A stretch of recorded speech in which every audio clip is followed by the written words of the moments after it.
గురువిని సభాధ్యక్షులు షరీఫన్న గారికి, అలాగే వేదిక మీద ఉన్న మాజీ ఎమ్మెల్యే మన ఉద్యమ రథసారథి కర్నూలు జిల్లా అధ్యక్షులు శ్రీ యశ్వరెడ్డి గారికి, అలాగే మాజీ కేడీసీ చైర్మన్ విజయమోహన్ గారికి, కర్నూలు నగర మేయర్ గారు వివై రమణ గారికి, వేదిక మీద ఉన్నటువంటి అలాగే ముందున్నటువంటి ప్రతి ఒక్క జగన్మోహన్ రెడ్డి గారి సైన్యానికి పేరు పేరున ఉదయపూర్వక అభినందనలు తెలియజేస్తున్నాను.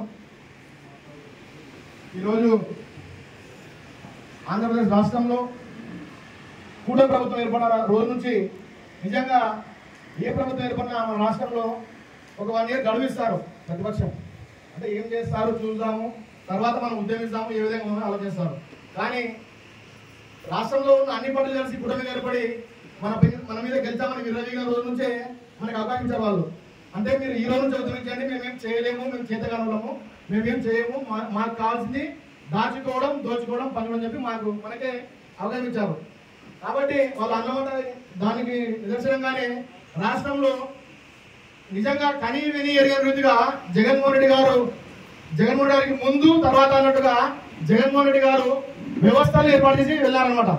అంటే ఎన్నడూ లేని వ్యవస్థలు, ఈ రాష్ట్రానికి ఏం కావాలి, ఏ వర్గానికి ఏం కావాలి, ఏ వ్యవస్థలో ఏం మార్పులు తీసుకురావాలని చెప్పి సమూలంగా శాశ్వతంగా ఈ విధంగా ఉంటేనే రాష్ట్రం బాగుపడుతుంది అన్నట్టు జగన్మోహన్ రెడ్డి గారు చిత్తశుద్ధితో ప్రజా సంకల్ప పాదయాత్రలో తలచి ఆయన మహోన్నతమైన ఆశయాలను ప్రజలపై అనుసరిస్తూ విద్యా వ్యవస్థలో, సచివాలయ వ్యవస్థలో ఇలా చెప్పుకుంటూ పోతూ ఎన్నో వ్యవస్థలు, ఆర్బీకేలు అసలు చెప్పుకుంటూ పోతే సమయం సరిపోదు. అన్ని వ్యవస్థల్లో మార్పులు తీసుకొస్తే ఈయన 42 ఏళ్ల అనుభవం ఉన్న చంద్రబాబు నాయుడు గారు కూటమిగా ఏర్పడి నరేంద్ర మోడీ గారు చేయగలిపి పవన్ కళ్యాణ్ ఒక జోగర్ కలుపుకొని ఈ రోజు రాష్ట్రంలో అంతా తోలుమలాట కూతాట అన్నట్టు కూతులాడుతున్నాడు, ఆడిపిస్తున్నాడు.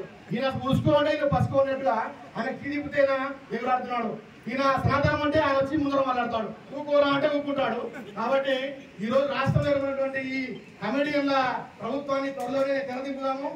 కాబట్టి ఇంకోటి, జగన్మోహన్ రెడ్డి గారు కూడా మామూలు కార్యకర్తలు పెట్టుకోలేదు పార్టీలో. అంటే ప్రభుత్వం పోతేనే ఇంట్లో కూర్చొని భయపడ వాళ్ళు భయపించే బెదిరింపులకు భయపడి ఇంట్లో కూర్చున్న కార్యకర్తలు మన వైఎస్ఆర్ కాంగ్రెస్ పార్టీలో లేరు.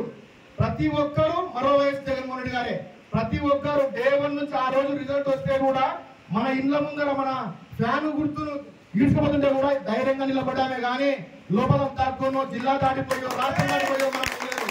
కాబట్టి ఇలాంటి కార్యకర్తలంతా మన పార్టీ వైపు ఉన్నందుకు మనమంతా గర్వించాలి.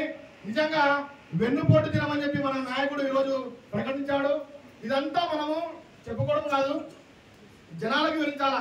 అసలు వెన్నుపోటు అని ఎందుకు పెడుతున్నారు అంటే జగన్మోహన్ రెడ్డికి ఇష్టాంతరం పెడతలేడు, ఆ వైసీపీ వాళ్ళు టీడీపీ వాళ్ళు పగ మీద పెడతలేరు. వెన్నుపోటు ఎవరికి జరిగింది, ఎందుకు వెన్నుపోటు దినోత్సవం ఆలోచిస్తున్నామని చెప్పి మనమంతా కార్యకర్తలుగా, నాయకులుగా మన పరిధిలో మన కుటుంబం నుంచి మొదలు పెడదాం, మన భార్య పిల్లలకు, మన అన్నదమ్ములకు చెప్పుకుందాం. ఎందుకు వెన్నుపోటు దినం ఈ 4వ తారీఖు ఎందుకని చెప్దాం.